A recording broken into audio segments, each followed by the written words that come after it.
you stuck in the DFS cash bubble? Can't quite figure out how to take that leap toward profitable results? Most of us don't have the time needed to keep up on all the news and stats necessary to be a successful player at daily fantasy sports, or the patience to read complicated spreadsheets and charts needed to make informed decisions. That's why at Run Pure Sports, we've simplified the lineup building process to help you create competitive teams. Our content team consists of some of the biggest names in the DFS industry, including BigT, Hoop 2410, JSURab, AP, Draft Cheat, Mangone, and much more. Our contributors dominate the leaderboards in both tournament and cash game formats. These players provide you their top plays on a given slate in an easy-to-use format. In our core plays tool, our experts provide you with the players they'll be targeting the most on a given slate. These core plays give you the foundation you need to create competitive lineups. Our playbook is an easy-to-read guide to each slate, which will also help you make informed decisions. Our new cash game chart features the top plays on a given slate provided by our cash game pros Hoop 2410 and Mangone. We've got a page dedicated exclusively to DFS single game content. It's headed up by Big T, one of the top Showdown and MVP players in the world. Ask our experts and fellow premium members directly for lineup advice in our Discord channel, where our members have benefited by winning some of the biggest cash prizes across the DFS landscape. In our premium videos and articles, our experts lay out their favorite plays and strategies for a given slate designed to guide you towards profitability. Sell me on Aaron Rodgers. You don't need to sell me on Aaron Rodgers because I trust your opinion, but come on, sell me. So I think this year he's going to come in. He's going to selfishly try and throw as many touchdowns as possible. I think he's going to be a guy who, at the end of the year, we're talking about as an MVP candidate. Plus, check out our tiers, stack charts, slate plan, projections, and much more to help you make your lineup building decisions. So what are you waiting for? Sign up today at runpuresports.com to gain access at an affordable price. And for just a small added fee, you can also subscribe to our sports betting content on our bet site. Thanks for watching, and keep running pure.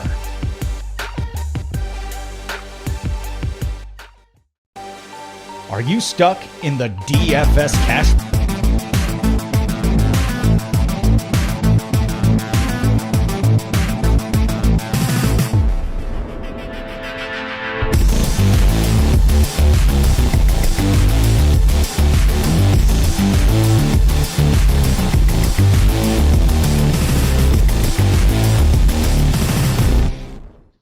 What is going on, everyone? It's AP over here at Run Pure Sports, bringing you the Strokes Gain Show. We are at the Arnold Palmer Invitational this week, and that's at Bay Hill, and I'm here with my two main guys. I'm going to kick it to Hoop first. Talk to me about last week. Did you have a bunch of Morikawa? How was your week, man? Yeah, so for me, the last cut in my player pool was Morikawa. I just felt I had too many guys in that 9K range. I loved Hovland. I loved Berger. I loved Webb Simpson. I like Colin Morikawa a little bit, but I was like, I can't play all these guys. Morikawa was the last guy out, and obviously that didn't work out very well because he absolutely dominated, played really – I mean, it just comes down to putting with him. I mean, if he doesn't miss all those 7-10-foot putts, he's going to be in contention every week. Started making the putts last week, played really well. I mean, his approach game has to be the best in the business. I mean, it's just phenomenal with the irons. So, it wasn't the greatest week for me, but I mean, I like seeing guys like Morikawa do well here on tour. So I was definitely happy to see it. Yeah, I agree. He looks, when he is dialed in like that, he looks very difficult to beat. Uncle T, how was your week last week?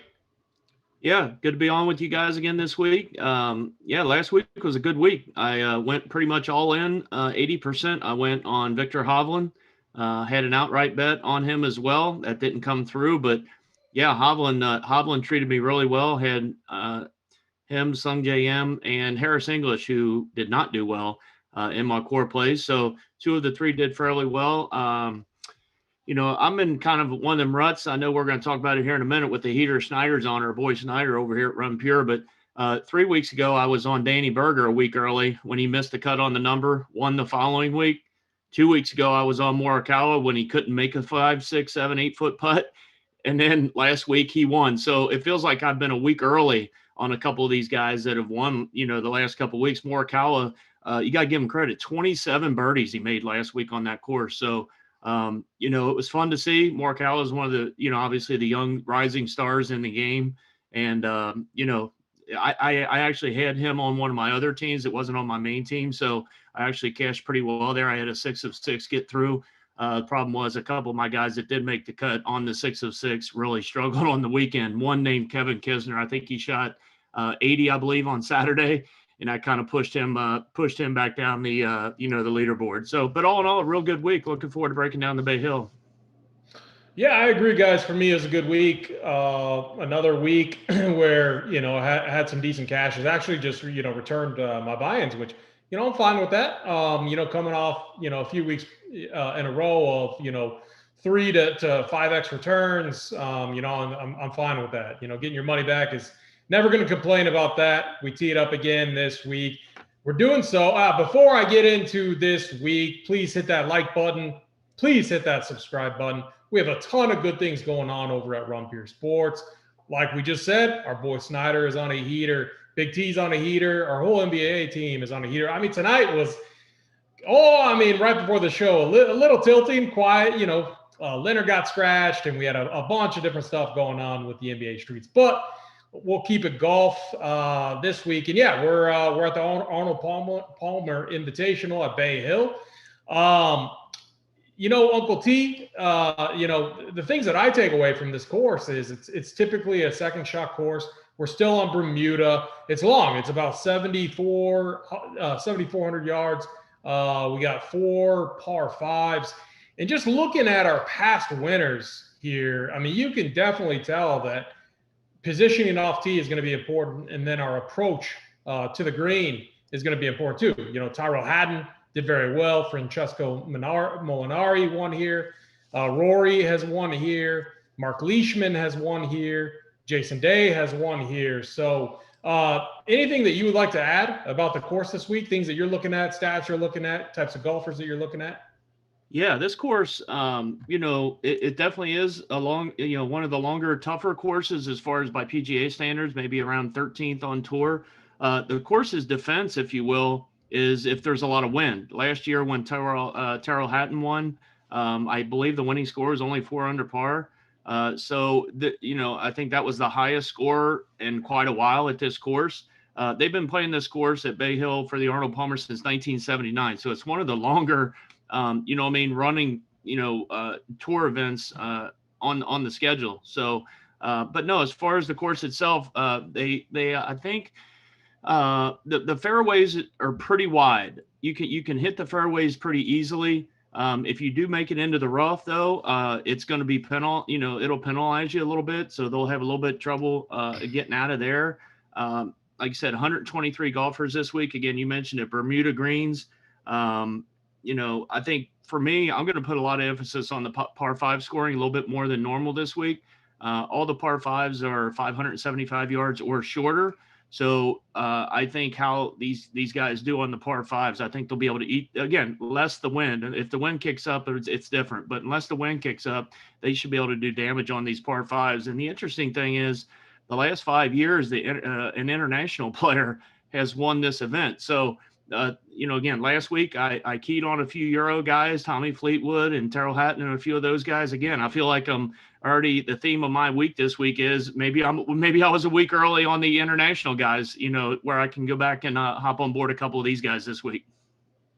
Yeah, I agree with you. So yeah, let's dive in.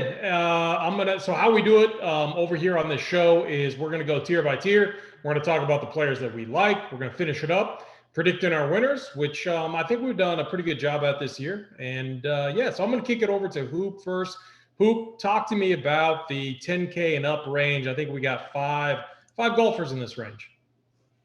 Yeah, 10K and up range. It's a very easy range for me, to be honest with you.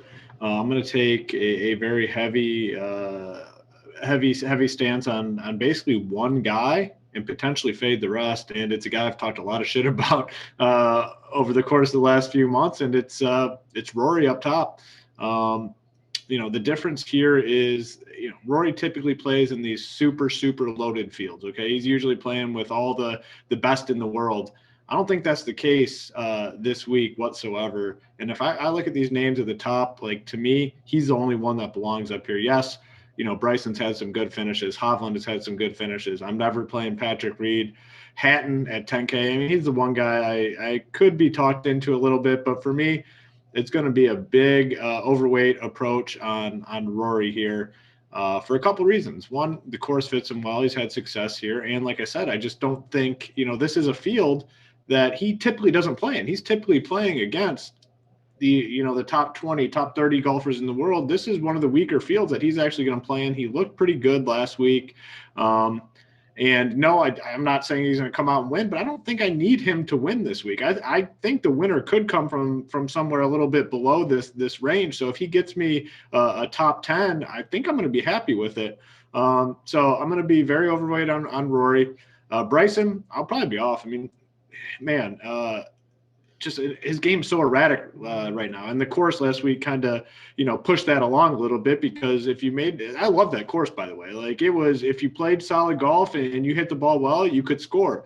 If you made one mistake, you were paying a big, big price for it. And Bryson in that opening round paid a big price. In round 3, he paid a big price. Had a really nice round 2, which kind of propelled him and really, I think, kind of skewed his results last week.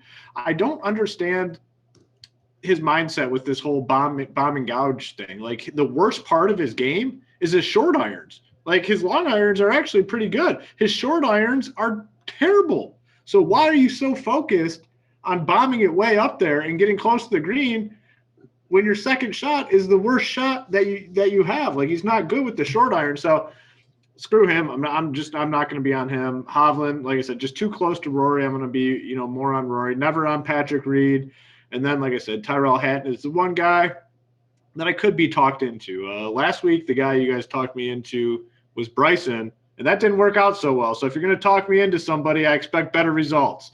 So it's going to be a big, big stance on Rory up top for me, and mostly probably fading the rest of these guys. Yeah, I hear you. And, Bryson, he looked good for a moment, but yeah, it is crazy. His long irons are better than his short irons, which makes no sense at all. Uncle T, are you following Hoop's path here? Are you locking in Rory and figuring out the rest, or what are you doing with this range?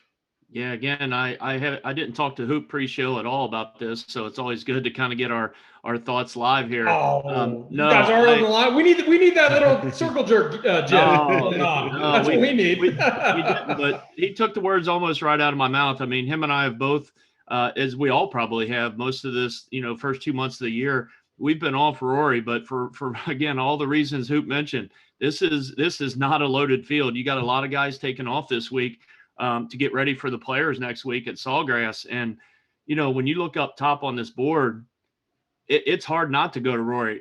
Again, we mentioned the reasons why we didn't like him or haven't liked him this last several weeks, but those are different situations. I mean, he's only at 11.5 this week. And again, in a field that's a lot lighter up top, I like Rory. And again, you guys mentioned it. I think a number coming into these greens is going to be around 200 yards, and he is really good with his long irons. So I am on board with Rory, and I usually don't like to go all the way up top for a core play, but he's probably going to make one of my core plays this week on the site. Again, one of the best drivers of the golf ball, and he gained strokes in every part of his game last week, gained a little bit of confidence on Saturday with that 666. I actually had him in that round on Showdown, so I was pretty pleased with that. So I am going to go up to Rory. I'm going to pass on Bryson De Chambeau. I do think what's interesting on Bryson, yeah, we were on him last week and he didn't do too well for us. He finished T22, which is not what we need for that price. But the par 5-6 hole is 555 yards, and he had talked in his interview this week that he is going to try, and it's a par 5. So it is a huge dog leg that has to carry water, and it's 340 to carry this water on the dog leg. And they said he's going to try to shoot it in the air over the water and over the dog leg on this par 5. So it'll be interesting to see. I mean, if he's talking about that type stuff, coming into this event, and again, it's a tough course. I don't know if I like where his head's at. So I'm going to be out on Bryson. Hovland, again, I'm a huge Hovland guy. I was on him last week. He's, again, one of the best young players that we've got. When I saw the price tag, I wasn't overly discouraged, but then when I saw the projected ownership is going to be around 30%, I think that was an easy kind of fade and kind of backing off of Hovland this week. Patrick Reed's interesting. I know you guys never play him. He did finish 9th last week, was in the hunt for a couple rounds to get up and, near the top of the board on Sunday. Couldn't get it done. Terrell Hatton, I am going to go back to. Usually I don't like to play the defending champ, but last week I had him, at the event last week. He struggled in the first couple rounds, and I think he finished off well on Sunday. Shot a 68, 4 under par, and really started to figure out the green. So for me, again, similar to Hoop in this top range, I'm going to go with Rory McIlroy and Terrell Hatton. Yeah, I like it. And, with Rory, looking at his tournament history here, it's hard to overlook. T5, T6, win, T4. So you're talking about some phenomenal course history. And, honestly, with this being a second shot course, with driver kind of, one of his main weapons being, reduced just a little bit, really hasn't mattered. So, I can't argue against you guys with the Rory play. The price is just, man, in tournaments, I do think Rory is going to pick up steam. I just think people are going to see some of these names. I have Hovland right around 17 to 20. I don't know if he'll get to 30. If anyone gets to 30 in golf, I typically like to fade him just because that's such a high number. But yeah, I'm showing him at 28 right now, EP. So I'm not sure where we're looking. I think he is going to carry ownership just because of the deflated field up top. Yeah, so that's where it makes it, man, we're looking at course history. And honestly, Rory showed a lot of good signs last week too. So I can't say I'm going to fade him. I will definitely have a piece with you guys. So I agree there. Hovland so what I'm looking at this week, I'm looking at ball striking. I'm looking at approach. I'm looking at good drives. I'm looking at green and regulations. And I'm looking at par 4 scoring. I think the par 4s here are the holes that are very difficult. So if I can get the guys that are very elite on those holes, they're going to do very well. Hovland ranks first in almost all of those categories, over the past 24 rounds. So and here's the other thing about Hovland that I think is very impressive. The dude makes an 8 on his final hole after a phenomenal round. What does he do? He bounces back the next day like it never happened before. That's the type of golfer that I want to play. He just is so good. And I don't think much rattles him. So I'm not looking at his bad history here. I don't think it's relevant at all. I think he is definitely one of the better plays. And then you got, Hatton, which I don't think I'm going to play him. If you like to play him, then play him. I really don't play him very, very often, but he did win here. The course sets up really well. And the same with Patrick Reed. I get it. I just, I'm kind of with Hoop on him. I don't play him. So if I'm not usually playing him, why would I hop on him, here at a very high price tag? So for me, it is it's Rory and Hovland. I think I do have to give the lean to Hovland though. So am I safe to assume that both of you guys, if you had to rank them, you'd rank it Rory and then Hovland? Yeah, it'd definitely be Rory for me, and then I don't have a strong lean on number 2, and that's just why I'm going to be taking the strong approach on Rory. I just don't. I might fade the other 5 or 4. Yeah, you guys might be right with that. We'll see if I get around to that. I love making stands like that. It feels like that time we did it with Bryson. You know what I mean? Yeah. It was at the Rocket Mortgage. We just said, screw it, we're all in. The other thing that's really unique is the setup of there weren't that many studs in that event, so it was just lock in price. So I like that. Same with we just got to find our Maddie Wolf. Remember, it was Maddie Wolf at 6.8K or something that we don't bring his name up. His name is dead to me right now. Yeah, that's painful, man. Very rough scene for the Matt Wolf guys. The Matt Wolf fan club. I'm telling you, it's a very rough scene. All right, let's go down to the 9K range. Kick it over to you, Hoop. Talk to me about this range. Are you playing Jordan Spieth this week? That answer is always going to be no. You know me well enough where I'm never. It's just the answer is going to be no. Another tough range for me, to be honest with you. And I'm open to hearing some opinions, but the one guy I do have interest in And it's, none of these guys in this range I'm going to have high ownership on, but the one guy I have some interest in is Fitzpatrick, just playing very solid golf, and very solid. And I think this is a course that he could play well on. Steady. He's a really good putter, which, I mean, I know putting is very, a lot of variance, but he's a solid putter week in and week out. Sungjae, 9.7K. Don't love it. I think the second guy I'd probably go to in this range is I'd maybe take a chance on Hideki Matsuyama and hope that he found something last week. Decent all-around week, round 2, round 3, 66, 68. Not all that good on Sunday. A lot of guys struggled on Sunday, though, so maybe give him a little break there. I think I'll look him up for a little bit. Then maybe Jason Day. Maybe turning the corner here. T7, T18. Another guy, he was looking pretty solid going into the 4th round, shot a 72. Not the greatest score, but like I said, a lot of guys struggled. So this is a range that I don't have a ton of interest in. Tommy Fleetwood, I'm just going to keep fading him when he's over here. Like, he goes overseas, he golfs well, he comes here, he sucks.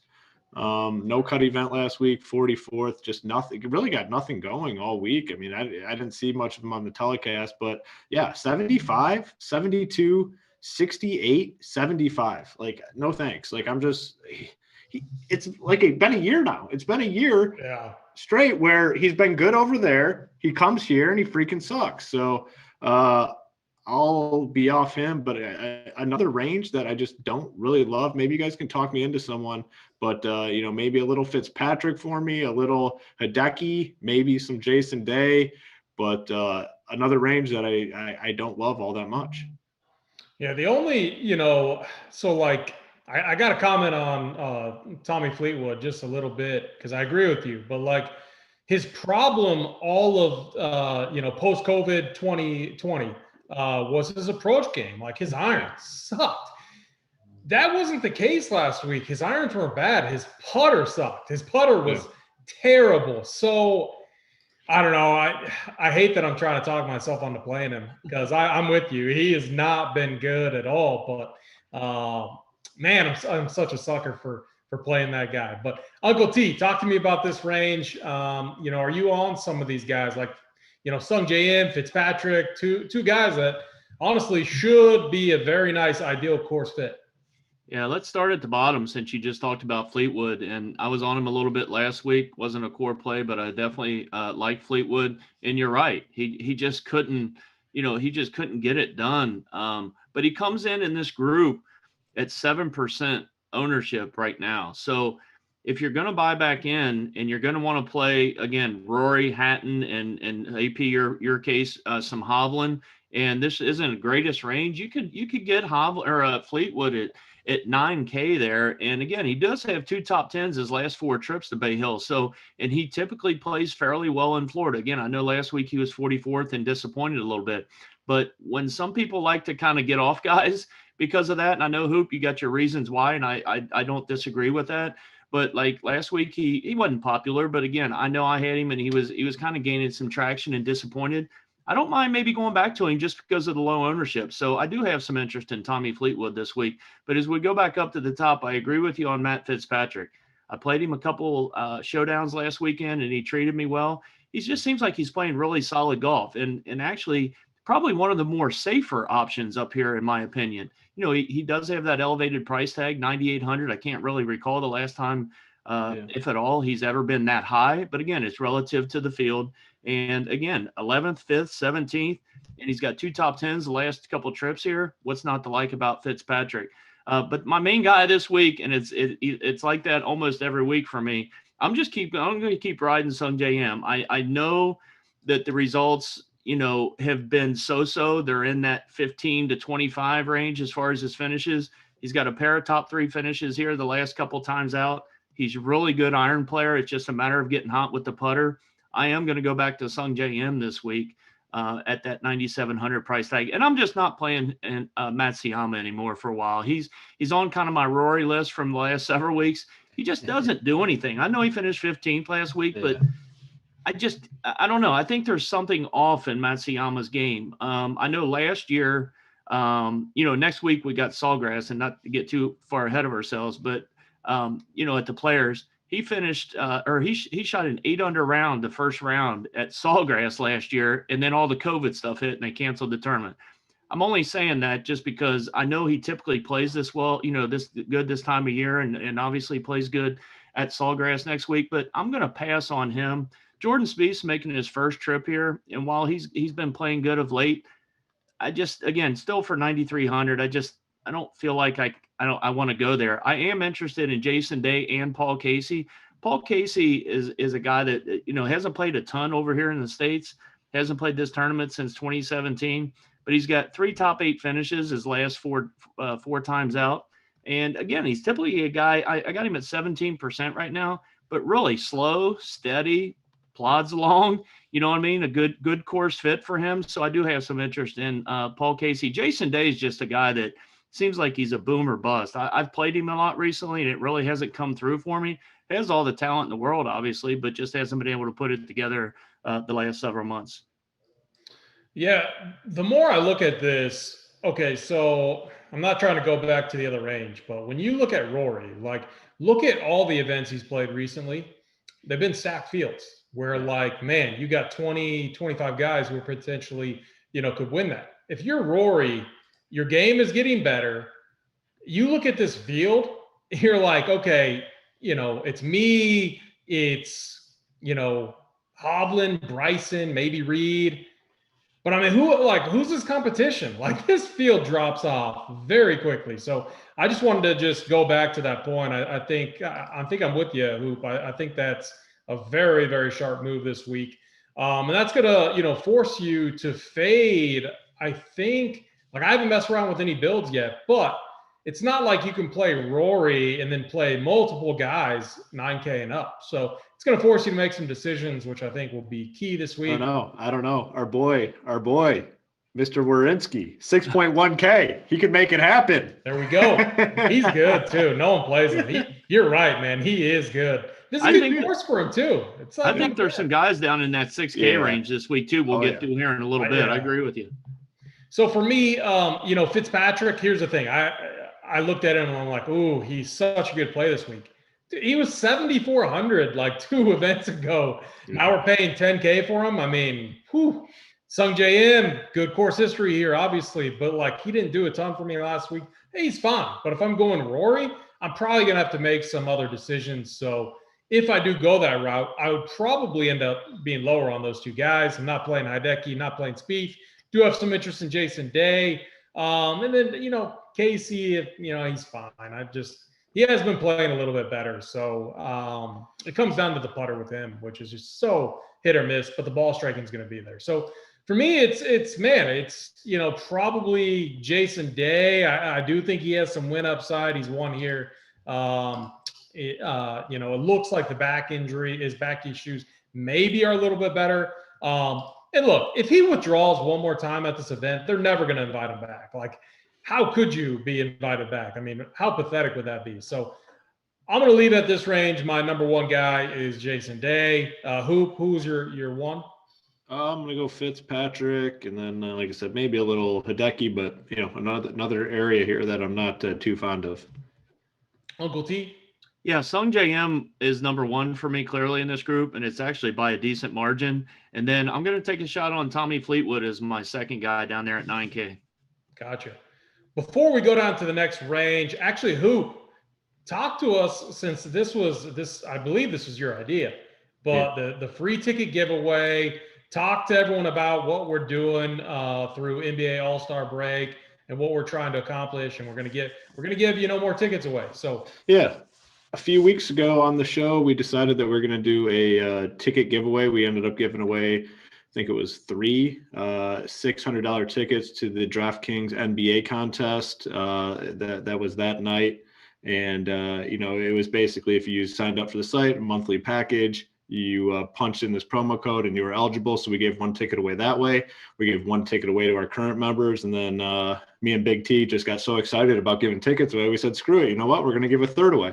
So it's going to be a similar thing that's going to run started yesterday through next Thursday, March 11th, which will be the day of the drawing. If you sign up at Run Pure Sports and use promo code free ticket, you have to sign up for a monthly package, and that use the promo code free ticket.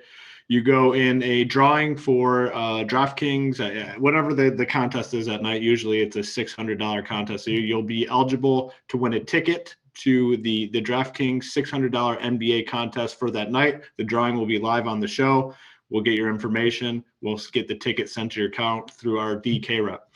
Second way you can win is if you're already a member at Run Pure Sports. We love, one of the things we love doing is giving back to our members. So if you're a member at Run Pure Sports currently, we're going to pick one of our members to win a ticket. Now, the third way you can win a ticket. So we're going to be giving away 3 tickets for sure. And you never know. We get excited on the shows. It could be more. But the third way you can win a ticket is to subscribe to this YouTube channel and get it up to 5,000 subscribers. We got a lot of work to do. We're at 4.46K right now. We got to get that up to 5,000. And then we have to get our Twitter followers up to 10,000.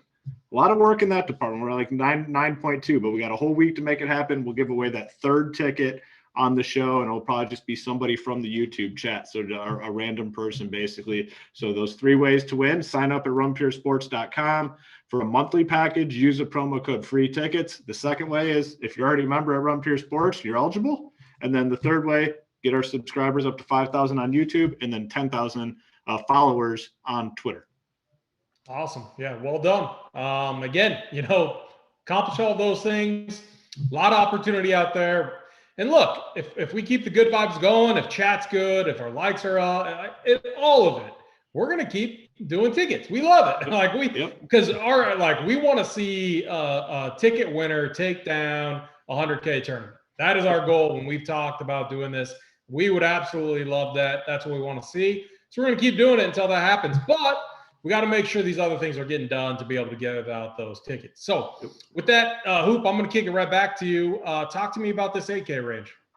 Yeah, now we're starting to get into the guys I have a little more interest in, and it's more so in the middle of this 8K range. Guys at the top, not all that interested in. Horschel coming off the letdown at the end there last week. I mean, who thought Horschel was going to be in contention? So I guess it really wasn't that much of a letdown, but fell short last week. 8.9K, no thank you. Oosthuizen is just a guy I don't play. I mean, he does, pop up for some good T6 last week. He's actually been golfing pretty well. He pulled this up, T29, T11, T6. I kind of like him this week. Yeah, maybe I should. Maybe this might be a guy that I reconsider. I like guys in good form, and wow, wasn't expecting to see that. So actually, I'm going to listen to what you guys say. And Oosthuizen, not going to cross him off at this point. Molinari is a guy that people are talking about. Probably going to be off him, but then it starts to get in the range of guys I like. Will Zalatoris, really like him, up and comer, young guy, strong game. Was golfing pretty well last week. 69, 68, the middle 2 rounds, 72, 73, T22nd in that WGC loaded field. This field's much, much weaker. I definitely have interest in him at 8-6. Max Homa, another guy that I'll be on, playing really solid golf. He was tied for 22nd as well last week in that loaded field, but the win at the Genesis, T7 at the Pro-Am, Pebble Beach Pro-Am. I'm going to be on him. English, ooh, man, it's been a tough ride for Mr. English. I mean, he's fallen all the way down this year. Started at the Sony Open, T32, cut. And I mean, essentially dead last week. I mean, 66. There's Maddie Wolf withdrew. So I mean, I think there's only like 70 golfers. He was bad. I just don't think you can play him right now. I mean, last week was the week to kind of bounce back, and he just it was a tough scene for him. Mark Leishman, haven't fully ruled him out at this point. 8.2K. I think he could play well at this course. Moderate interest in him. Really like Jason Koch, though. He's a guy that can score. He's been playing solid golf. T32 at the Genesis. He was 9th last week at the WGC. I have interest in him at 8.1K. No thank you. Kevin Kisner. Woo, after what I saw over the weekend, there's just no way I can click the name. I mean, he was in contention going into the weekend. 67, 69, going into the weekend. Shot a freaking 80 on Saturday. Uncle T might have been able to get out there and dust off an 80 And then followed up 70-72. That was a rough, I mean, had to be the worst score on the weekend by far. So I just, I can't click his name after that complete meltdown. So it's mostly the middle range guys, Zalatoris. I missed my boy Sammy Burns. I overlooked him. I got too excited to talk about Harris. You're going to leave one guy for me. No, Mr. Burns. I'm not leaving Burns because I love Burns. I love Burns all the time, so it's not saying much. But Mr. Burns, 8.4K, definitely in the hoop player pool this week. Yeah, I mean, man, like Sammy Burns, like he's got as much upside as like a Sung Jae in. You know, I mean, that price is so nice. I like those calls. Uncle T, what about you? I mean, I think we took your Sammy Burns call, right? Yeah, I always like Sammy Burns. You know that. He's treated as well the last several months, and he's been playing just some real good golf. But before we get to him, up top, can't click on Billy Horschel's name. He did play well last week, was in the hunt, played some good golf. 8,900, though. He does play good on the Florida swing. He's from Florida, obviously loves playing down on the Florida swing, so I will give him that. But going to come in under 10%, so I guess you have that going for you if you like him. Yeah, Louis Oosthuizen, I always like Hoop when he goes through the names every week. Louis Oosthuizen, no thanks. Every week, Louis Oosthuizen, no thanks. The one thing I will say, he has been playing really good golf. Now, the only drawback with him this week, guys, he has not played well here. So if you definitely look at, course history here on this guy, on Louis, you probably won't click his name. Don't give me a reason to be off him. Don't give me the reason. I was coming back. Yeah, I think I'm going to pass on Louis. I am going to hop on board on Molinari. I just think, he does have the course history. 3 top 10s in his last 4 trips here. Been playing some really good golf. He's got 3 top 10s in his last 4 outings. So you got a guy that's in good form, good course history. Again, the price is fair at 8,700 in this type of field. So 8,700, again, I feel like he could be in the low 9Ks range based off of the numbers I just gave you. So at 8,700, I do like that. Will Zalatoris, you're going to hear me every Tuesday on this show. I just can't say enough about this guy. He's quickly become one of my favorite guys, not only to roster and DFS, but just to play. I mean, the kid, I think I was listening to the broadcast on Saturday, and Bones Mackay, who is Phil's old caddy, with NBC or wherever he's at, he was walking with the group, and he was talking to Bryson De Chambeau, who I think played with Zalatoris on Saturday. And De Chambeau told Bones, he said, "Have you seen this kid play?"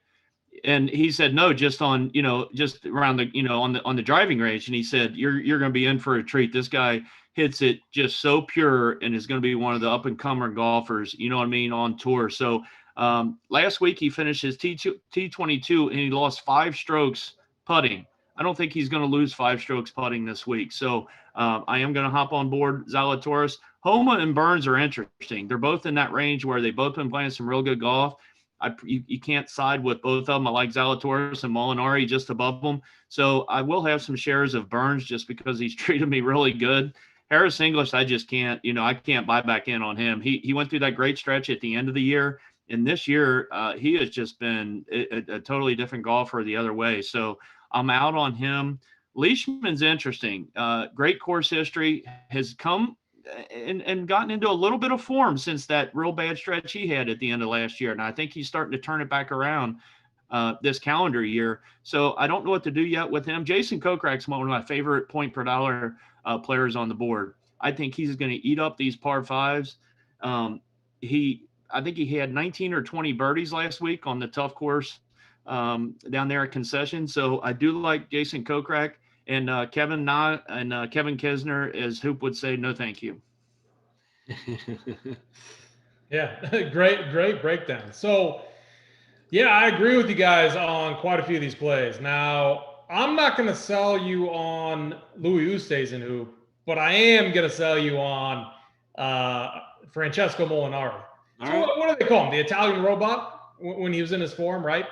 He would just until Tiger pulled a few parts at Augusta and he malfunctioned. So when you go back and you look at Molinari when he was in his prime, this dude was just a tee to green monster, gaining tons and tons of strokes tee to green consistently. If you take away the AT&T program, which I think there was weather, I can't recall kind of what went down there. But if you take that away, you're seeing some very good tee to green form in Molinari. 8.9 strokes gained at the Farmers, 4 of those strokes gained on approach. At the Genesis, 4.3 strokes gained tee to green. He gained on approach. He gained on putting. If you go back to the Houston Open, same story. During 2020, during that just terrible stretch, I mean, he was just very bad. Like, he could not do anything tee to green. Has not been the case. Like, here's what I want to do this week, because I do think there's a lot of good things back with his game. Just looking at some of his numbers, seeing a lot of the same things that we had seen when he was winning tournaments, when he was, posting top 10s consistently, and that's that tee to green form. The putter is always going to be hit or miss with him, but it's actually not been too bad of late. So, like, I almost want to, what I want to do is, like, lock in Rory, lock in Molinari, and then mix and match a bunch of combos. That is what I'm talking myself onto this week, and I'm starting to feel very good about it. The other thing too is, like, man, he's won here. So, like, he's coming off a T8. If we throw away the AT&T, like, just throw that away. He has a T8, T10, T8 his last 4 events, and then adding in the AT&T there. But you got to love his form. I'm very high on him this week. Uncle T, do you think he's going to be low? I haven't looked at ownership at all this week. Do you think he's going to be low owned? Who are you talking about? Molinari. Yeah, he's going to be one of the higher owned guys in that group. I've got him 18. I've got him 18% right now. So, Yeah, but in PGA, I mean, I don't know. Like, I have such a different mindset in PGA. It's just more about getting over the field 100 guys. If he's 18%, it's easy. I mean, you go to 35 and you probably double it. It's I don't know. I don't know. If I like a guy, ownership's never going to dictate what I do. And then, the other guy, I mean, I have a ton of interest in Leishman. Like, there's a lot of good things that we saw with his game last week. Obviously, he's won here. But, man, we got Sammy Burns right there. We got Max Homa. And then, Zalatoris, who I love. But for me, I don't know, guy. I want to take a stand on Molinari. I'm going to have some exposure to those other guys. But in this range, he is definitely going to be the guy that I end up overweight on. If you guys could, Hoop, give me your favorite or favorite two. My favorite is going to be our boy Sammy Burns, and then Koch. I really like Koch. You guys did do a good job, Molinari. He's back in the player pool. All right? I'm glad he's been playing so good. I keep overlooking Koch. Okay, maybe I can't lock in Molinari because there are so many good plays. I got to get some Koch too. So, Uncle T, what about you? 1 and 2? Yeah, maybe we can make Koch our workbench play of the week. Who knows? But for me, clearly number 1 is going to be Zalatoris, and number 2, I'm going with Jason Koch. Again, I mentioned I think for the price, and I think he got really big upside with him on how he's playing. And again, I think these par 5s are gettable. I believe he is going to tear up these par 5s this week. That's a good mention. And speaking of workbench, we have partnered with Manscaped. Use our code RUNPEER20 for 20% off and free shipping. And I mean, I got my package. It's awesome, man. I'm still waiting for mine from BigT. You don't have yours? You guys go to lunch every day. He won't deliver it? Is he hoarding the package? No, it ain't nothing about delivering. I go to lunch with him every day. I said something again yesterday about it. He said, I got a few, but they're taken for. I'm like, Uncle T, you can't make the top 10. I know you have 10 of them. I'm like, 10 other people you would give one to before me. I was not happy with him. Oh man, I'm telling you, here's disrespectful. Very hurtful. Here's the thing, guys. You wake up. We all have our morning routine. For me now, I put on the ball deodorant. Get them smelling good. Go get the coffee, and then you start your day. Very productive way to start the day. I recommend it. RunPeer20. It also comes with a shirt, and I was wearing that the other day, and my son was He was just dying. And and then also we are partnered also with Monkey Knife Fight. Go over to Monkey Knife Fight. We use it for PGA too. We have a Discord channel for them. Use the code RUNPEER. You can get a match up to $50, dollar for dollar, up to $50 using our code RUNPEER. That takes us down to the 7K range. Let's just tackle the whole range. We don't need to talk about everyone. Let's just talk about the guys that we like. Hoop, I'm going to kick it over to you. Yeah, at the top of the range, I mean, one guy I definitely have interest in is Cameron Davis. Been playing a lot of him dating back to last season. The results have been solid. He's got 5 straight made cuts. There's a third place at the American Express mixed in there, a T14. Just a guy I think makes the cut. He's a solid golfer, very well-rounded golfer. So 7.9K, I have interest in him. Our boy Snyder talking up Justin Rose, and Snyder is on a heater. I guess it's a home game for Justin Rose. He's not committed to Rose, but he said he's got to do a little more research on him. But he's in the preliminary conversation, so I got an eye out on Justin Rose. Curious to see what Snyder ends up finding out on him. I'm going to be back on Cameron Tringali. I've been playing a ton of him, and the results have just been amazing. I mean, you're looking at 7 straight made cuts, a third place, 17th, a 7th. I mean, he hasn't finished worse than 26th in 4 straight events. I love Tringali here. I think he's a very, very strong play. Another guy that's playing well that we were on last time, Matt Jones, also making a lot of cuts. He hasn't missed a cut in 10 events at all. I mean, some of those may have been no-cut events, but you pull it up, 10 full events without missing the cut. 7.4K, like, I'll take a chance on him blindly. I don't care about the stats or anything. 7.4K, a guy that's made 10 straight cuts. At this price tag, that's all you really want is somebody to make a cut. Corey Connors, 7.3. I think it's just a bad price. I just think he's better than the guys in this range. I mean, he's shown a lot of upside coming off a missed cut. But prior to that, you're 17th, 37th, 17th, 10th, 24th, 8th. Playing some really good golf if you throw away that missed cut. Didn't play last week. I think he bounces back here. 7.8. I just think he's one of the most mispriced guys on this slate. And then one more guy down here is our boy Wyndham Clark, 7K. Another guy, I feel like it's a bad price on him. He's been playing really solid golf. 5 straight made cuts, T8 in there, a T23rd, some T30-ish range finishes. I just think 7K is a bad price tag on him. So those are some of the guys I'm looking at. And I actually really do like this range quite a bit. I'm going to be in here. I'm going to be in here a lot, and I might still play some of these other guys. Curious to see your guys' thoughts here. Yeah, I think you're going to really make fun of me for one guy I'm looking pretty hard at. Like, I think you guys are really, really going to make fun of me, and that's okay, because that's what we do over here. But before we make fun of me, let's talk to Uncle T. Oh man, this is going to be embarrassing when I talk about this guy. But Nate Lashley in the field? No, not in there. Yeah. I think you guys are going to make fun of me here in a minute on one of my picks. So, but yeah, top of the range. Yeah, Cam Davis has been really good for the reasons Hoop mentioned. I am going to buy in on Justin Rose. I'm not sure if I haven't talked to Snyder really about anything yet this week. I know I usually go back and forth with him and bounce things off of him. He's such a good golf guy. But I do like Justin Rose. I was on him a little bit last week, disappointed with a 54th place finish, but has good course history here. 3 top 15s his last 5 trips. Ricky Fowler, no thanks.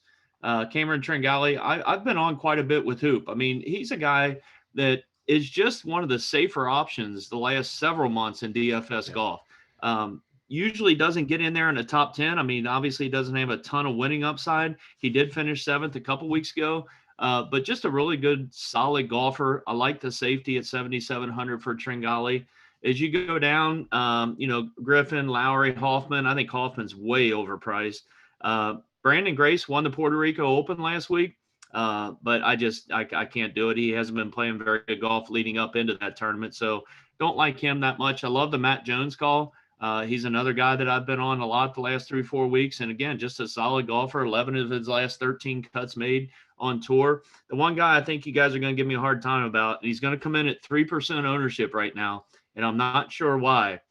Ian Poulter. I'm going to go to Ian Poulter at 7,300. Just feels like it's a cheap price tag for a guy that I think he's made double-figure cuts in a row here. Loves it. Has good course history. $7,300. A proven golfer. Played last week at the Puerto Rico Open.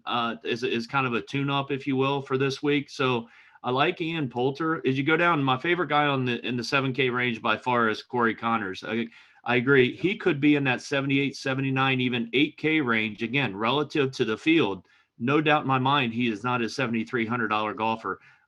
He's one of the better ball strikers on tour. If he could ever get hot on the greens, you're going to see some top 10 and maybe top 5 upside from this guy. He's just too good a ball striker to, not get in there and contend in some of these lesser fields. So I do like Corey Connors quite a bit this week. As you go down further, I don't like as much down through the bottom end of the 7K range. I do like Wyndham Clark a little bit for the reasons, again, you mentioned. It feels like he's $400 or $500 cheaper than he should be. We played him a couple weeks ago, and he didn't disappoint. 8th place finish last week, 36th the week before.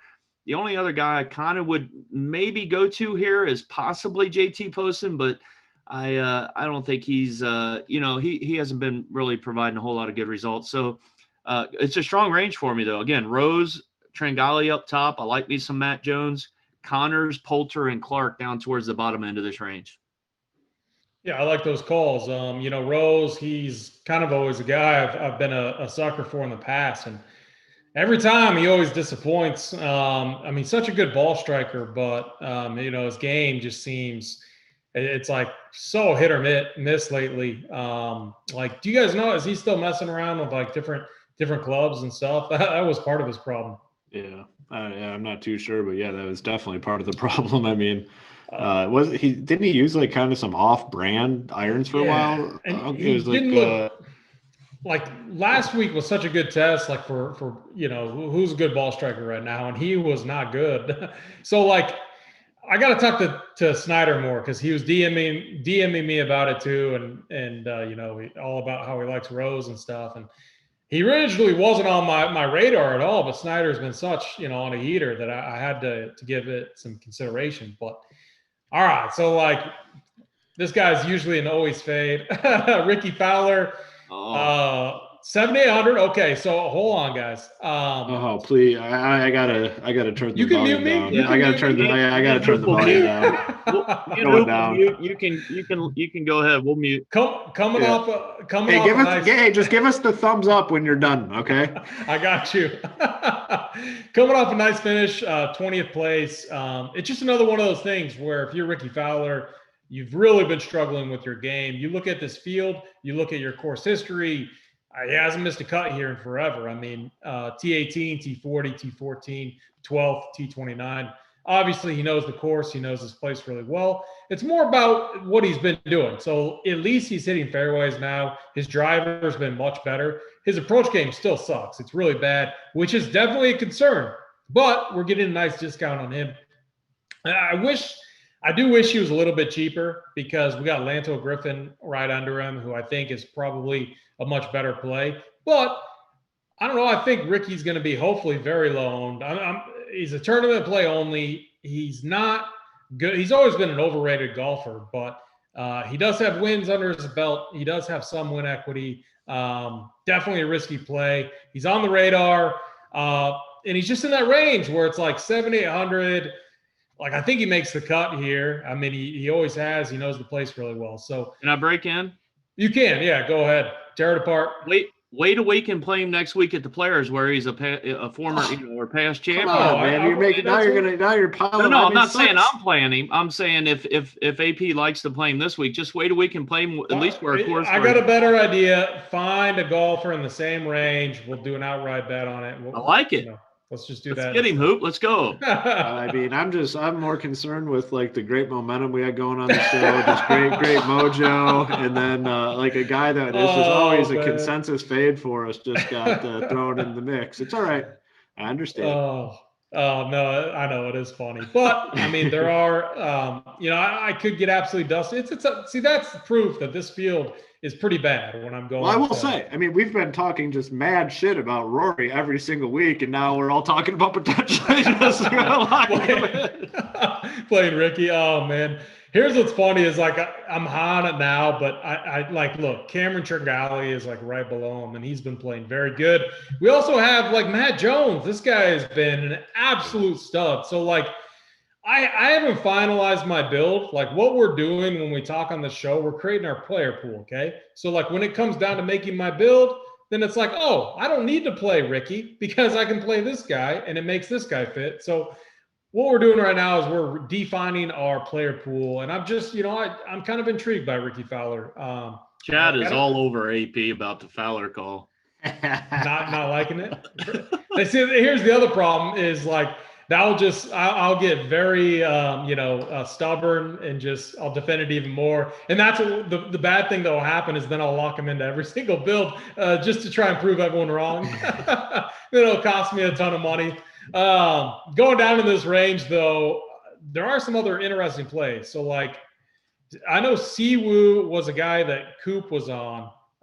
He's like, ever since Coop got on him, I think maybe, hopefully it was before that win, but he's been very bad since then. But he's a guy that should play well in this course. He just hasn't. I'm not playing Brandon Grace. He did have a nice win at the Puerto Rico Open. But I'm just not going to play him. So down below, it's Matt Jones, Emiliano Grillo. I got a ton of interest in him. Ian Poulter, I think, is fine. And then Corey Connors. Again, I think he is just – I agree. I can't remember who mentioned it, Hoop or Uncle T. But yeah, I think he is a phenomenal play. And then Benny On down there, 7.1K. I want good ball strikers here. I'm not as concerned about putting. And so Benny On, I definitely have a little bit of interest in. He just hasn't played very good. But again, creating this player pool, and then it'll be interesting to see if Snyder is on his boy Maverick McNeely. I can answer that question for you. It will be. Yeah.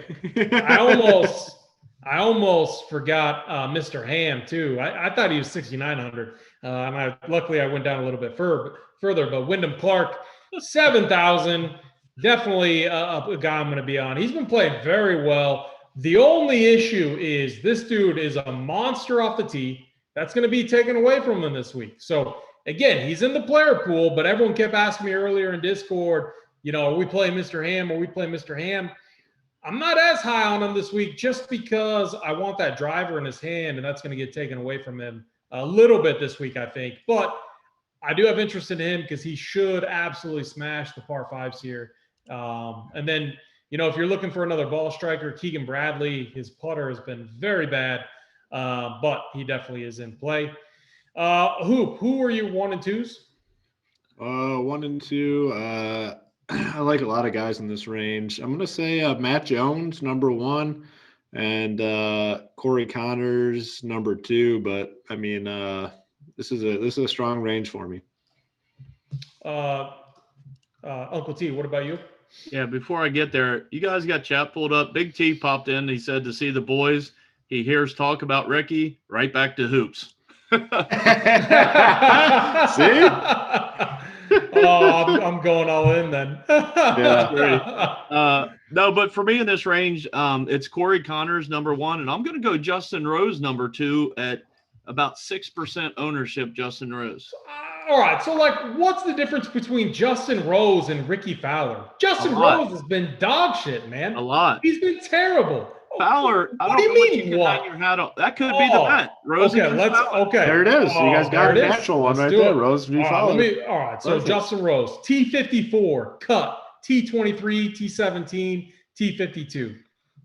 Don't forget about Ricky Fowler, T20, cut.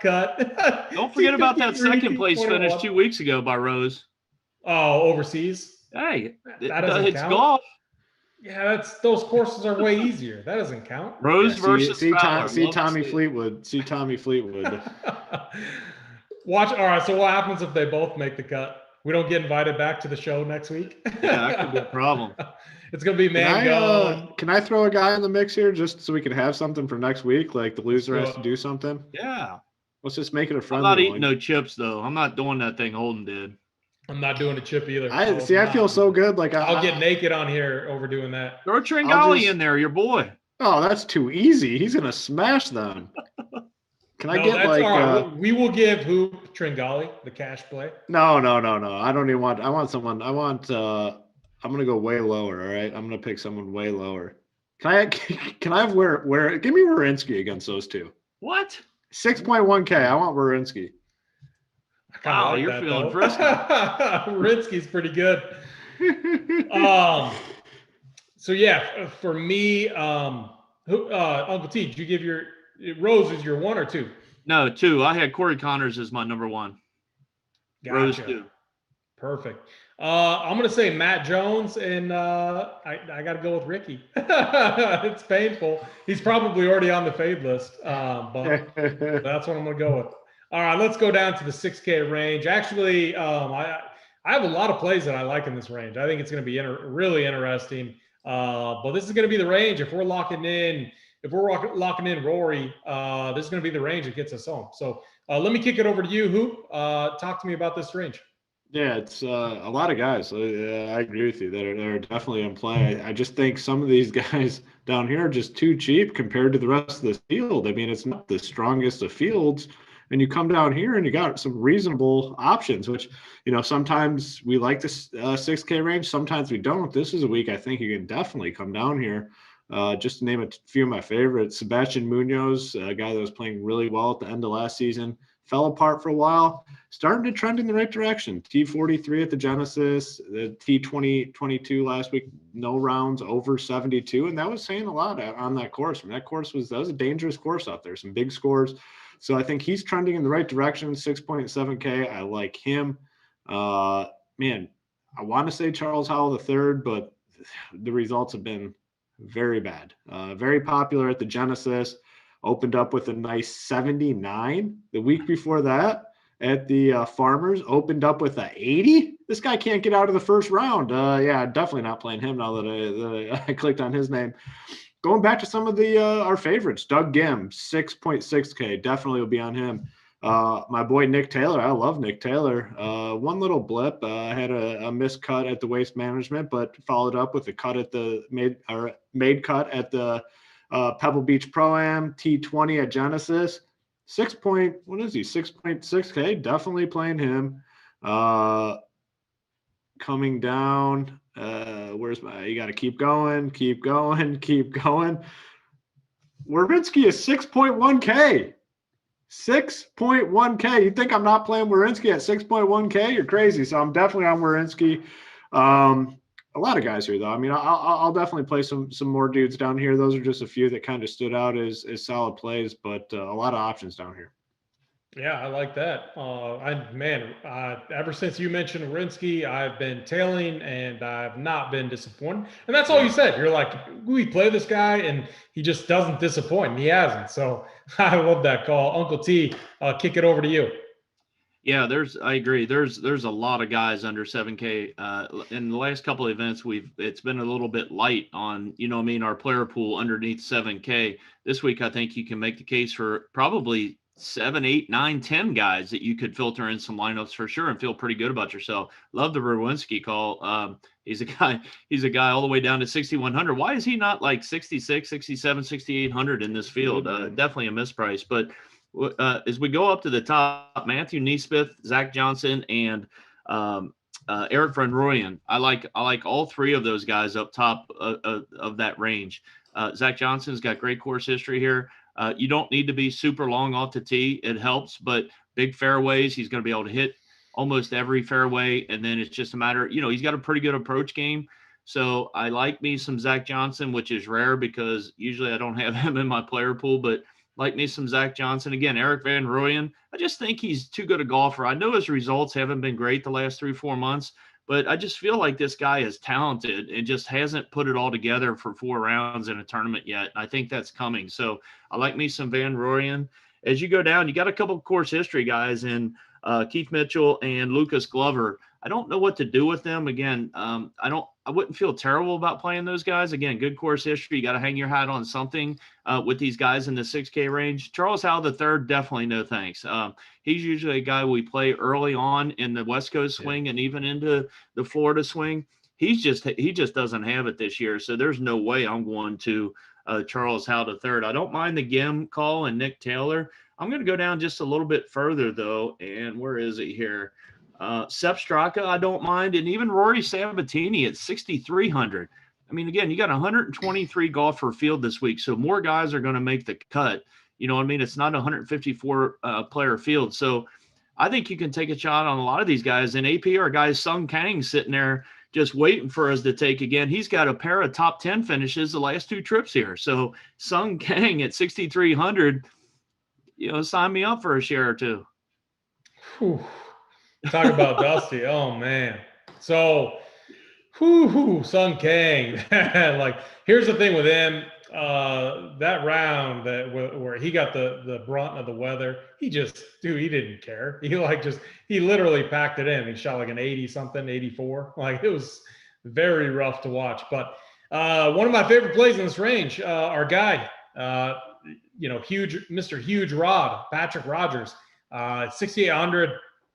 He's been playing very good. T12, we were on him very heavily on him at the Genesis. That's, we had Tony in chat, literally like 6 messages from him. Like, you sure you like this guy? You sure? Like, man, he's missed 8 in a row. He's bad. We play him. Oh, what does he do for us? 12th place finish, baby. He's going to do it again this week. He has phenomenal history here. He's made 4 of the last 5 cuts, or the last 5 times he's played here. T24 last year. He's got a top 10 in 2018, and he's playing good. He played good last week at the Puerto Rico Open. I think some of these guys, when they're playing good, when they're hot, you ride them. That's what you got to do. And so he's a guy I have a ton of interest in. Sebastian Munoz, who mentioned, I like him. Russell Knox is a guy that, like, he had it going. He should play good here. He's a good ball striker.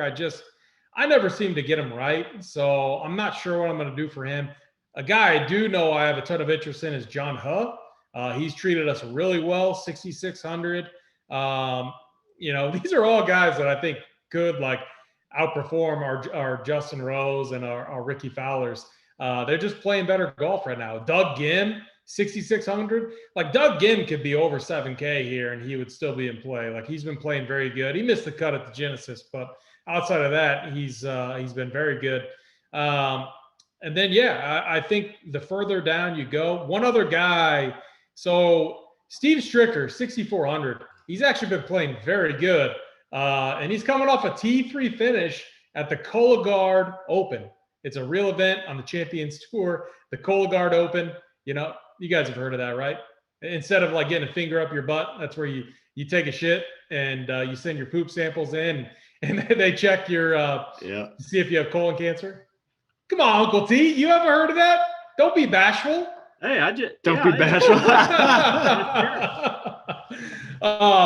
Trying to find info on Stricker. Didn't Stricker finish pretty high a couple weeks ago at the Waste Management? He's actually playing really good. And I think he's a captain of the Ryder Cup, right? So, like, yes, he is. He's got to be kind of, so one thing that he said is, I got to be playing good. I got to be out on tour. I got to know who's playing good, and I got to be playing with these guys. So 6,400, he's a cut maker. His ball striking is very good right now. Is he going to win?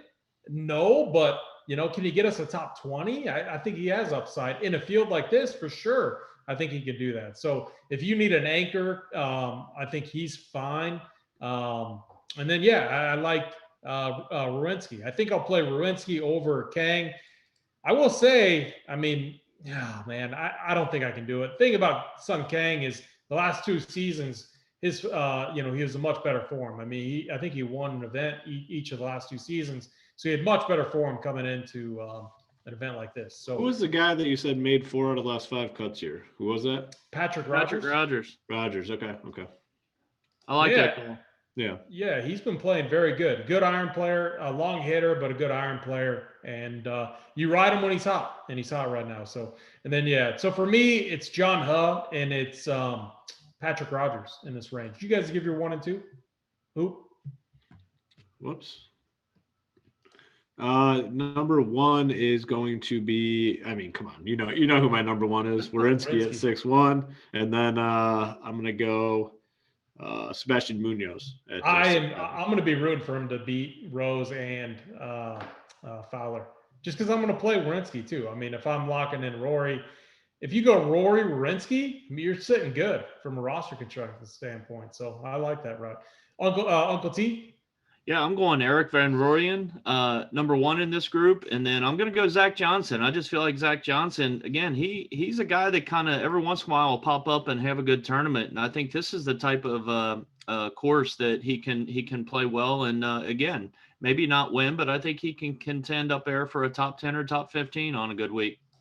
I like the ZJ call. He's right there with Stricker. So I mean, younger too, but. All right, guys, let's this is the part of the show where we go and talk about who we think is going to win. We just give, all right. So like our easy one, we could all say we could do a consensus in Rory, right? Yep. Yeah, all across the board. Rory's I like off that idea. Rory's off. How about Rory's off the board? Let's throw him. Yeah. Let's throw him out. Let's throw him out. Well, let's just do one then, since we all think, I got 2. I'm giving. You got 2. All right, let's start with you, Uncle T. Yep. Again, we're all throwing Rory out because he clearly could win this week. I'm going with Sung J M up top. Sung J M probably about 22, 23 to 1, depending on where you look. I'm going with Sung J M to get the job done. Good course history. Last couple of years, he's been in the hunt on Sundays. I think he gets the job done this week if Rory doesn't. And down below, Corey Connors. I just feel like, again, I feel like he can come up and win this tournament this week. Down there almost 100 to 1, $7,300. But I'll go with Corey Connors as my underdog or low pick of the week. I like it. Who? Yeah, I'm going to go in the middle of the 8K range for my winner, Will Zalatoris. I think we're all kind of on him. I think he has a great career in the on the PGA Tour, and he's going to kick it off with a nice win here this week. So I really like him. Then coming down a little bit, I'm going to go with my boy Cameron Tringali. I think he has a chance to contend here as well. So, I like those 2. I'm just going to keep it 1. I'm going to go Francesco Molinari. It's him or Rory for me. Okay, Molinari and Koch. That's more of your guys' call, or you guys at least reminded me of them. I'm going to go with those 2. Koch, I don't know why I keep overlooking him, but I do. And he's playing so good right now. But Molinari, he's won here before. He's gonna make it a 2-time winner. We got any final thoughts? Final thoughts for the week? Yeah, looking forward to it. It's a historic course that we've all seen. A lot of risk involved in this course. Very curious to see what Bryson does with that par 5. I mean, that could definitely cause some entertainment throughout the week. But definitely looking forward to this week. It's going to be a good one. We're going to run Pier and get to the top of those leaderboards. Very good, Uncle T. Yeah, again, looking forward to this week, a good tournament, but even more so looking forward to next week. TPC Sawgrass at the Players is one of my favorite tournaments to watch on TV and for DFS purposes. And if I'm not mistaken, didn't Rory win the Players last year? Isn't he the defending champ? Yep. So I think he gets the job probably done this week, and then he's going to defend his title next week at the Players. That's just, more ammunition. I like it. I agree with you guys. Again, I think NBA All-Star weekend is this weekend, and then it's off next week. We still have a ton of content going on. We have many sports that we're going to be breaking down. We have NASCAR this weekend. We're going to be sweating golf winners over the weekend, and we have Showdown content for the Showdown slates that are each day or that are done each day, 2 to 3 hours after each round is completed. Our boy Snyder gets that done. He does a phenomenal job with that. And so it's going to be, I think we milk it up until All-Star break. Let's keep firing the winners in NBA. Let's get some sweats going for the Arnold Palmer this week. And guys, let's end it from that. Let's end it with that. For me, AP, Hoop, Uncle T, let's all run Pier this week.